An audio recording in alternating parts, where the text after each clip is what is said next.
Good morning, USA soccer fans and football fans. Bobby Cardenas coming at you from Lancaster, California this morning.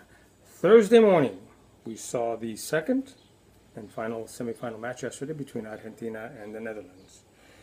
I know some of you are going to out there say, especially those that are not in the know, that it was a very boring, lackluster game. Well, I sort of agree.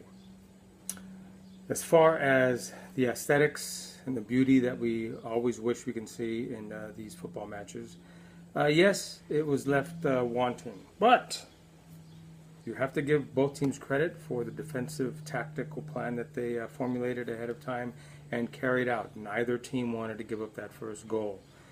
And, unfortunately, went into extra time, into penalties or kicks from the spot. And you have to give kudos to the Argentinian goalkeeper.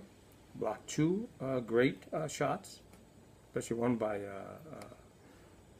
Wesley Schneider. And contrary to some of the other sportscasters who criticized him for moving off of his line ahead of time, no, he didn't actually. The law states that the keeper must remain on the line, right? He can move back and forth, he can move his hands up and down, he can do anything he wants, as long as he does it and does not move until the PK kicker has actually struck the ball. Once that ball has been struck, then he can move.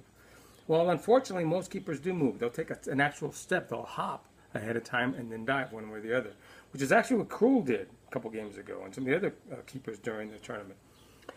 This Argentina keeper, though, actually didn't do that. What he did was he timed it, and just as the PK was taken, he dove forward at an angle to cut off the angle better, and it appeared that maybe he moved early. He didn't, actually. So I think he deserves good credit. I want to bring up something that, and touch on an idea that I have, similar to something that was brought up by some of the other sportscasters. It has been suggested that there be allowed more substitutions than the three that FIFA now mandates for official matches. Someone brought up the possibility that if teams go into extra halves, not stoppage time, extra halves, and they have used up the three substitutions at that point, that they be allowed a fourth substitution once they get into the extra time. That's not a bad idea. I propose something different to make it fair to all the teams during regulation time. In that, if a player is injured and can no longer continue the match, and he has to come out and get subbed, that sub not count towards the three tactical subs. That an independent medical person, doctor, nurse practitioner, whatever, determines that player cannot in fact continue and he must be subbed due to an injury, then that be allowed, and it doesn't count towards one of the three subs, but teams may only do this once during a match so that you don't encourage a little deceit. Who would do that, though? Who would try to circumvent the laws? Not I. Anyway, so FIFA, consider that. Why not?